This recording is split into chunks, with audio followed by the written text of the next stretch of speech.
Well, I have talked about poop and diarrhea, and I've talked about oxalate crystals coming out of my body and even out of my boobs here on my YouTube channel, but I never thought I'd be talking about parasites, and yet here I am.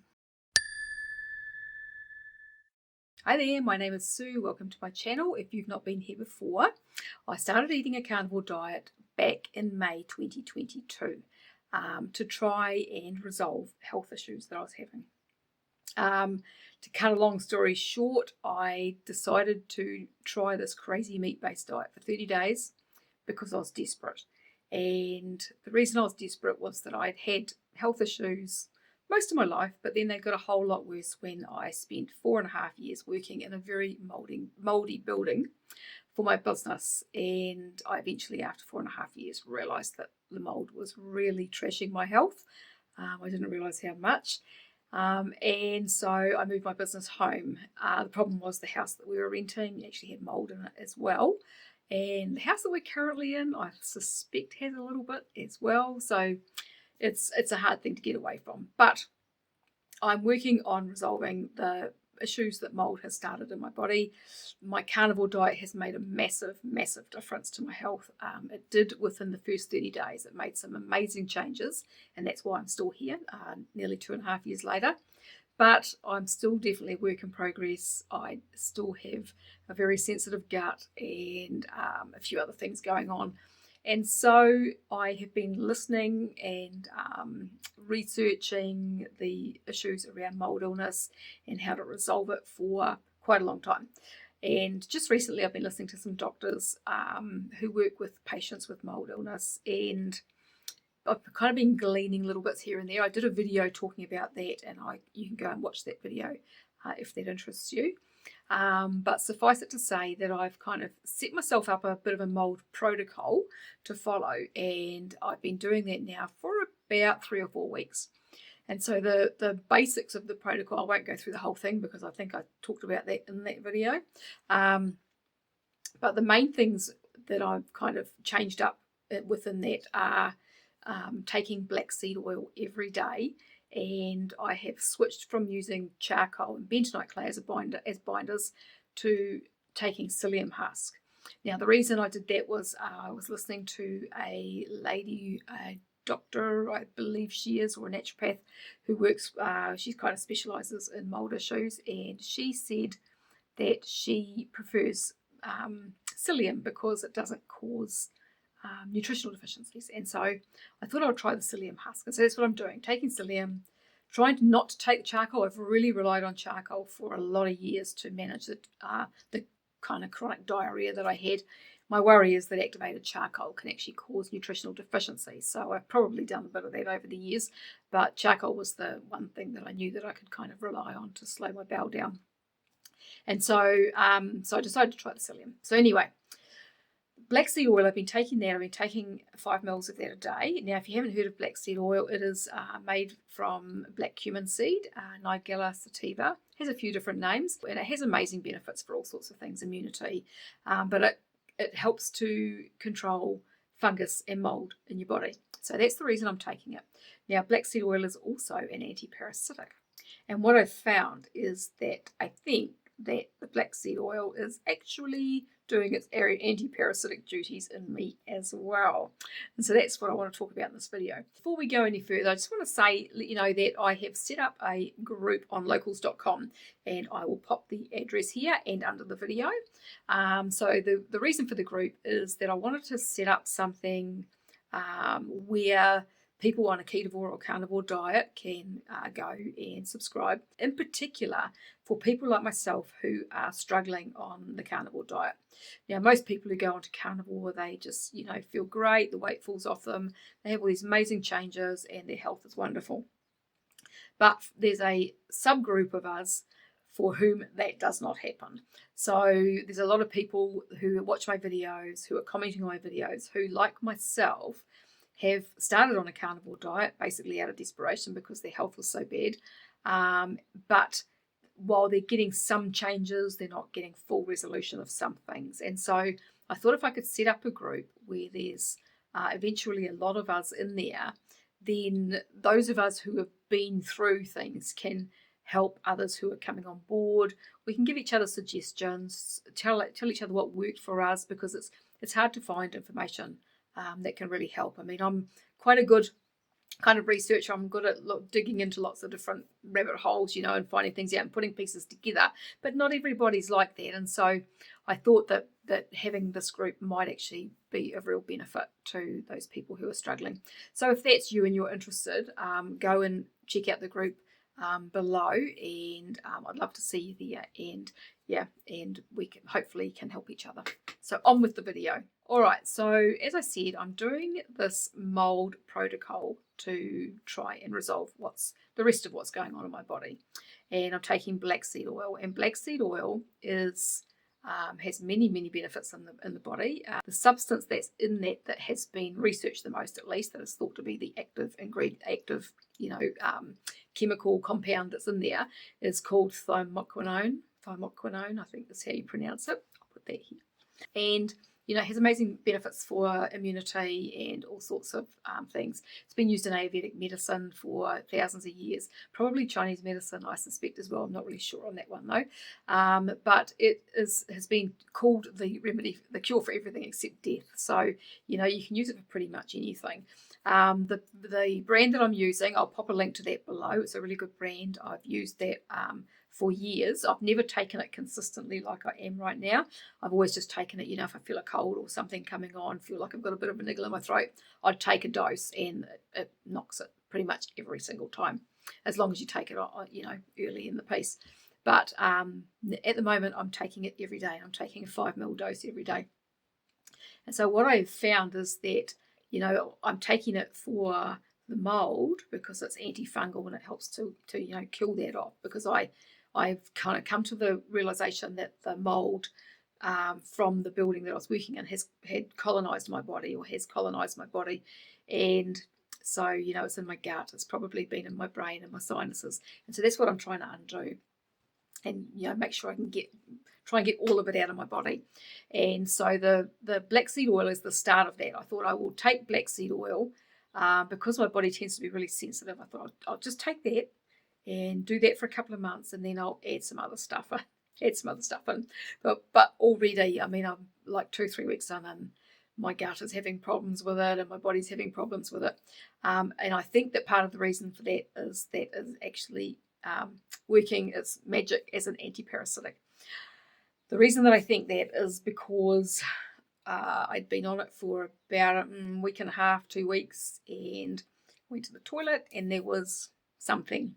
And I was like, oh my God, what is that thing? What is that thing? I don't know. It might just be the fibre that I'm having. I don't know. And so I kind of ignored that one. And then I went to the toilet the next day, and there was another one, and it was even bigger. And I was like, ooh, this is kind of freaking me out. Showed my husband. He didn't want to look. And so, I really suspect that the black seed oil is doing this, which is wonderful. I mean, better out than in, but it is kind of freaky. And so this is something that's kind of really got me diving down more rabbit holes to do with parasites. It's funny because I've had this kind of intuitive thing going on for probably the last year, that I need to do parasite cleanses. And I've joined a parasite group on Facebook. You want to see some of the photographs in there? I look at them and I'm like, oh my God, that's come out of somebody. There's all these photos, and it's just horrific. And I've been looking at different, antiparasitic herbs. Hubby and I have actually done ivermectin a couple of times in the last 12 months. And I have to say that did make a difference. The first time we took that, we did it for, I think, 2 weeks. And I'd been getting heart palpitations, and they stopped. So I suspect that was something to do with parasites, because I'd been getting the palpitations every night after dinner. They would kind of kick off. Not bad, but they were there. And then, part the way through that treatment with the Ivor, it just stopped and hasn't come back. So I kind of suspect that was a thing. And so that kind of made me really think as well. And so I've been thinking about it, but you kind of keep putting it off because it just freaks me out. The thought of these things being in you and coming out of you, like actually seeing things, is just it's just horrid. But it's, as I said, it's really got me thinking about parasites. And the more I look into them and the more I listen to people who work with people and treat them for parasites, the more I realise that parasites are a really common problem, and they can be the cause of just about every disease and symptom that you can think of. So apparently in third world countries, Asia and Mexico and all of these countries, Africa, they do parasite cleanses at least a couple of times a year. Apparently in Mexico, in some areas, they can't play certain sports and things unless they've done a recent parasite cleanse. So, this is something that they know is a problem in those countries. But for some reason, in our Western nations, there's this belief that they don't affect us, and yet parasites are everywhere. For example, I've just been looking into information about berries. So the biggest source of parasites for humans is fruits and vegetables. I would have said a few years ago, I would have said that it was meats, but while there can be parasites in meats, especially if they're undercooked, and fish can be quite bad, especially salmon.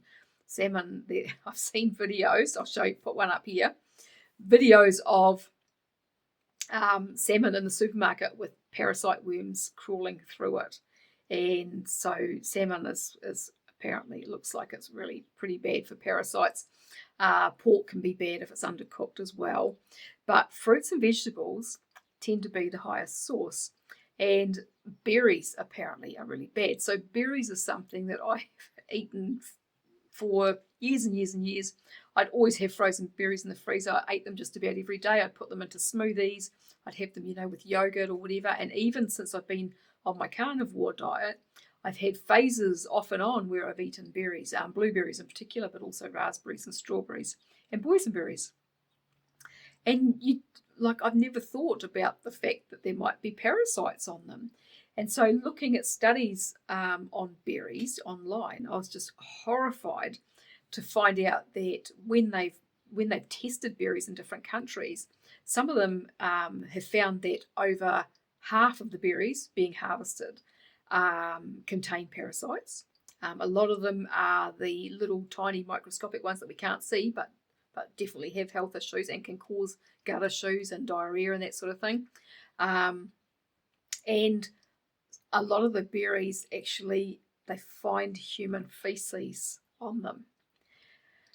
And that's not something that I ever thought about. And I would imagine most people don't think about, because the berries are being picked by hand.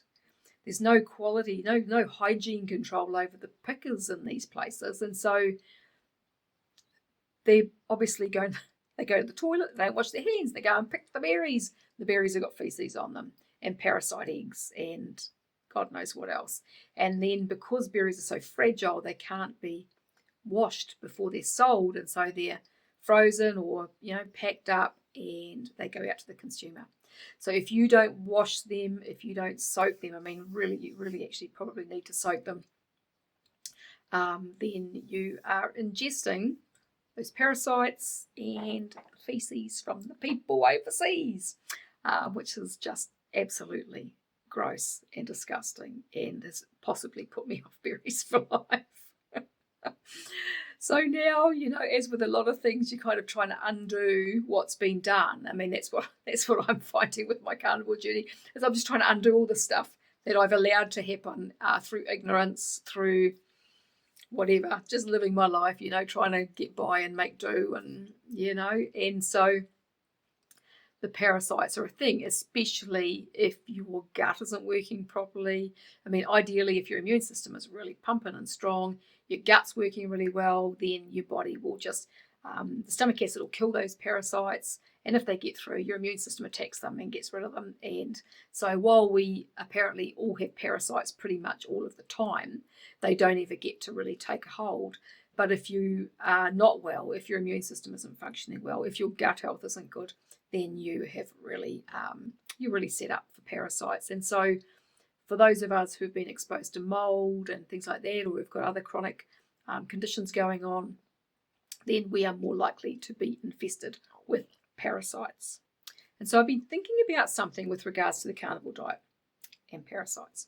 So while I see on my channel, I see people who, like myself, have gone to carnivore and their gut issues or whatever aren't resolving, I also see people commenting on my videos, and I've watched videos of other carnivores as well who have been on carnivore for a period of time. They might be on carnivore for a year or 2 years or even 5 years, and then they start having issues. And that's always been like, I wonder why that is. Sometimes it gets put down to oxalate dumping. Sometimes people are just really confused because they don't know why all of a sudden their health is going in the opposite direction when it's been so good. Now, after looking into all this information on mold and on parasites, I was wondering whether, for some of us whose health issues don't resolve on carnivore, if it's a mold issue that's just unknown, because that's a possibility. But now looking more into the whole parasite thing, I'm actually wondering whether parasites are the issue. And even for those carnivores whose health has improved massively and then starts to go in the other direction, I'm wondering whether it's parasites, and there's a few reasons for that. So as I said, it seems that most of us have parasites all the time, but it's only when they really kind of get out of control that they start to cause symptoms. And so for when people go into carnivore, they are reducing the preferred food supply of those parasites. So parasites love the sugar, they love all the processed foods and that sort of thing. So when you take those out of your diet, that's kind of eliminating and reducing the numbers of the parasites, potentially. That's the way it seems. Also, if you were in the habit of eating a lot of raw fruits and vegetables, salads and those sorts of things, and then you stop, that's also potentially reducing the parasite load, because that's where a lot of the parasites come from, is eating those raw fruits and veggies. And so that may be part of the reason, as I've actually thought this a little bit in the past, even before the parasite issues come up, is that may be part of the reason why people's health also improves, is just a reduced parasitic load. But when people are on the carnivore diet, if they're not eating any herbs or any of the things that have antiparasitic qualities, and they're not doing parasite cleanses, then their parasite load may be gradually going up, especially if they're eating, a lot of seafood, if they're eating, things like raw oysters, any kind of raw fish, if they're eating raw meats or even rare, only just cooked meats, then they could be introducing new parasites into their body.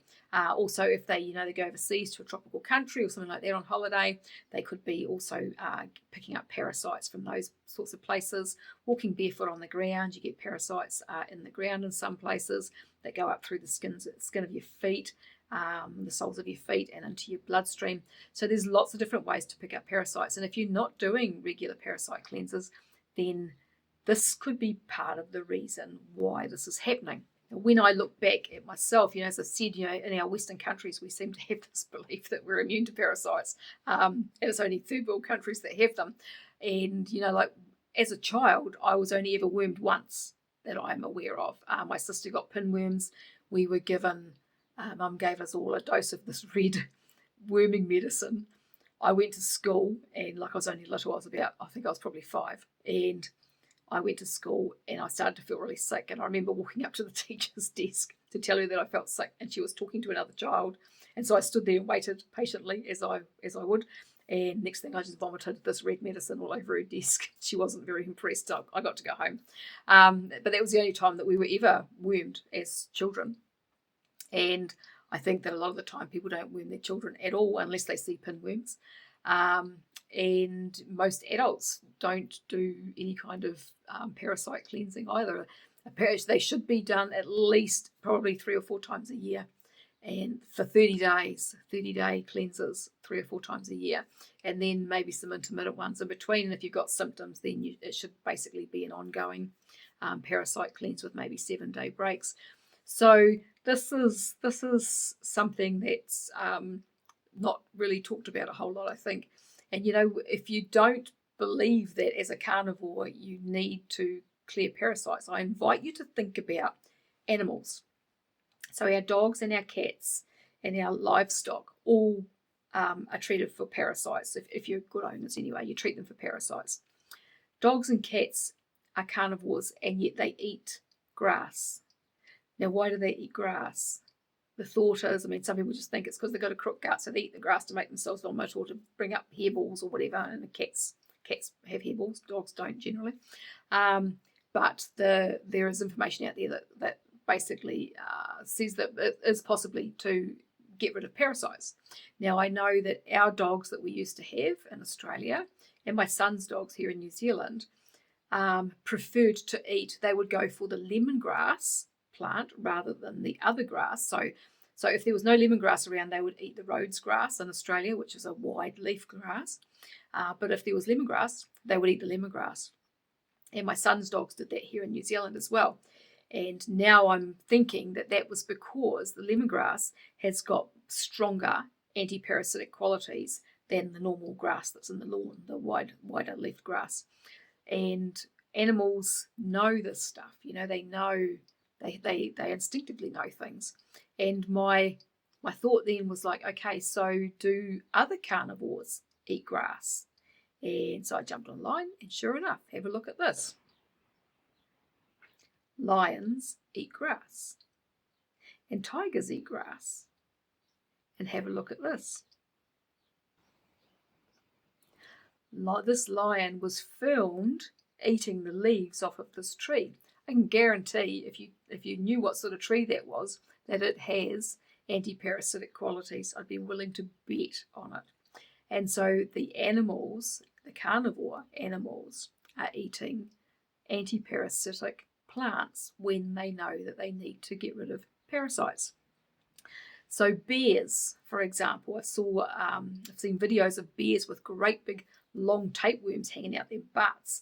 Now apparently, because the bears are eating salmon, which are riddled with worms, and then when they get the parasites and they know that they've got parasites, they go and eat hawthorn berries, and the hawthorn berries are antiparasitic. And so then the tapeworm wants to evacuate because it doesn't want to live where the hawthorn berries are. And so that's when you see these bears wandering around with the big long tapeworm hanging out their butt. And so humans, our ancestors would have known exactly what plants to use for parasites. If you were to go and visit one of these tribes that still live in the jungle, in, I don't know, Papua New Guinea, South America, wherever, you can guarantee that they have plants that they use to remove parasites from their bodies. And so this is something that has been lost to us here in our Western countries because, the last 100 years or so, as mainstream medicine has taken over, we've kind of lost all of that knowledge. We've lost our intuitive capabilities. We've lost the passing down of knowledge from one generation to the next. We move into countries where we don't know the plants. There's all of these things that have been going on that have kind of stopped us from understanding how this all works.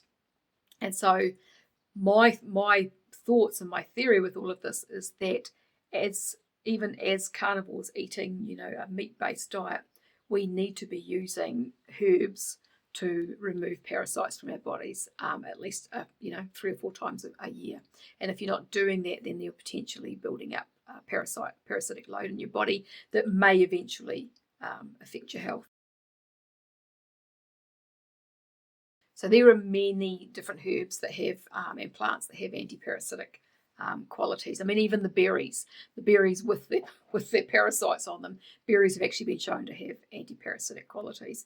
But so they might help, that you're eating it and getting the parasites, but the berries might help to stop that from happening, depending on what's going on in your body. But I wouldn't count on it. And so for me, looking into all of this, this is something I think that I'm probably going to be really diving into some parasite cleansing, and probably for quite some time, to try and make sure that that I clean my body up, because I suspect that I probably have a few different ones in here in this body. While I was looking into information about parasites, I actually came across this a little while ago, but came across it again yesterday when I was looking, and that was because I was actually looking for information on lemongrass being a antiparasitic. And because I use essential oils, I use doTERRA essential oils, and so that's going to be part of my strategy. Because prior to carnivore, I was using like I use a lot of essential oils, in diffusers and on my skin, and in my products that I use, my hair and my skin. I had been using a lot of essential oils internally for all the years that I was in my clinic in town, which I think is part of what kind of kept me going with the mold. And they definitely improved my health from where it had been prior to using them. But I kind of decided that I was maybe using too many essential oils internally, and so I pretty much stopped. When I started on the carnivore diet, I pretty much stopped using any oils internally, and the only one that I really use is the Digest Zen blend for my gut. If my gut's grumbly or not feeling very happy, I'll put a drop under my tongue, and that's really the only essential oil that I've been using internally, apart from if I use one for flavouring. Like there's been a couple of times that I've made carnivore ice cream, and I might use some wild orange or some citrus bliss, which is citrus oils, and vanilla, or some vanilla. The last time I made it, I used it, the vanilla oil, because doTERRA now have a vanilla absolute. So I've used that in there, but that's the only times that I've really used them.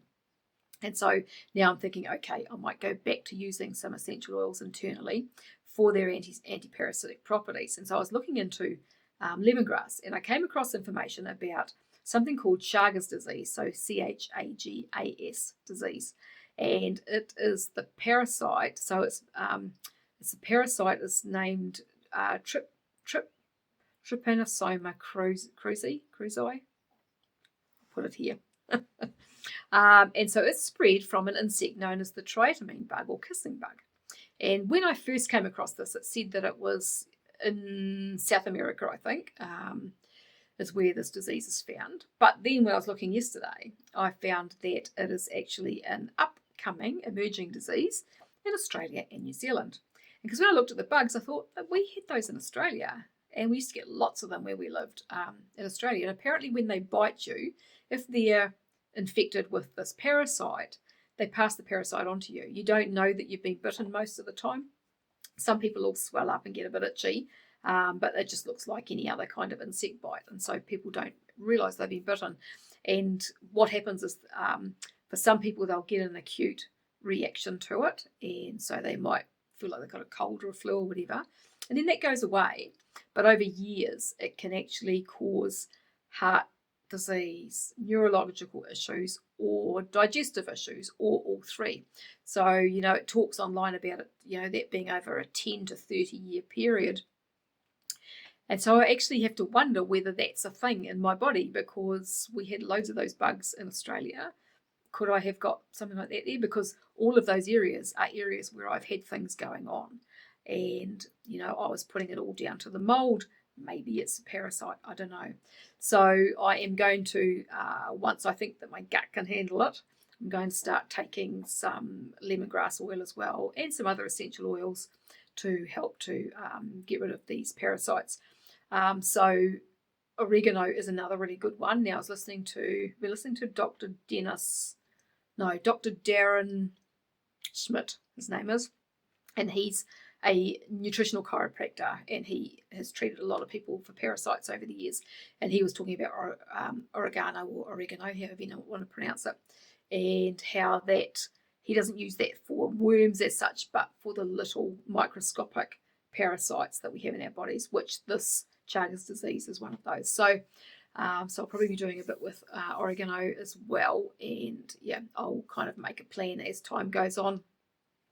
So essential oils can really, really help with parasites. And if you're going to use essential oils internally, I personally would not use anything bar the doTERRA oils. If you want any of those, I always have my link below my video, below my videos, to my doTERRA store. If you scroll down, it's usually in there somewhere, if you want to buy any oils. And so I've been sussing out some of them for the parasites. There's oregano, thyme, fennel, for mold as well. Fennel, ginger, the Purify blend. So I'd never thought about using Purify internally until I was having a look, and it's like, you can actually use it internally. All the oils that are in there you can use internally, and it would be a very beneficial blend for me for what I've got going on. So there's oils in there that can help with mold, and oils in there that can help with parasites, and oils in there that can help with heavy metals, because it's got coriander or the leaf one. It's the same plant, the coriander plant, cilantro. So there's two different oils, coriander and cilantro. Cilantro is the leaf, I think, and then the coriander is the seed, I think, or it could be the other way around. But anyway, it's got one of those in there, and so that's a great product. Zengest, lemongrass, and citronella are all oils that are worth looking at as well. So I'm going to be looking at all of those, and I'll just keep changing it up, and I'm going to keep taking the black seed oil. I've cut my dose in half, though, from today because my gut has really kind of been playing up. I think my body's kind of struggling with what I'm doing and what's being released, a bit of a Herxheimer reaction, I think. But I am definitely feeling better, and I've actually noticed since I've been doing this, I've noticed a difference in my appetite. My appetite's actually gone down for the most part, which is interesting. And I had a couple of days over the weekend I was feeling really yuck, just sluggish, no energy. But today I'm feeling a lot better, even though my gut has been playing up. So it's just, I've taken charcoal today, so that'll help to bind up whatever's going on there as well. So yeah, there are also many different antiparasitic herbs. So of course wormwood is one of the best ones, Artemisia, and black walnut as well. So you get different blends with those in, and so I'll be I'm probably going to get something like that, not this month for the new moon, the full moon, but next month, because it's always a good idea to do parasite cleanses over the full moon, so about 3 days before and a few days after, because the parasites are most active over that full moon period. They're doing their thing, they're laying eggs and moving around and whatever they get up to inside your body. So that's always a great time to do a parasite cleanse. Some other products that you can use for parasites, of course, are things like ivermectin and fenbendazole.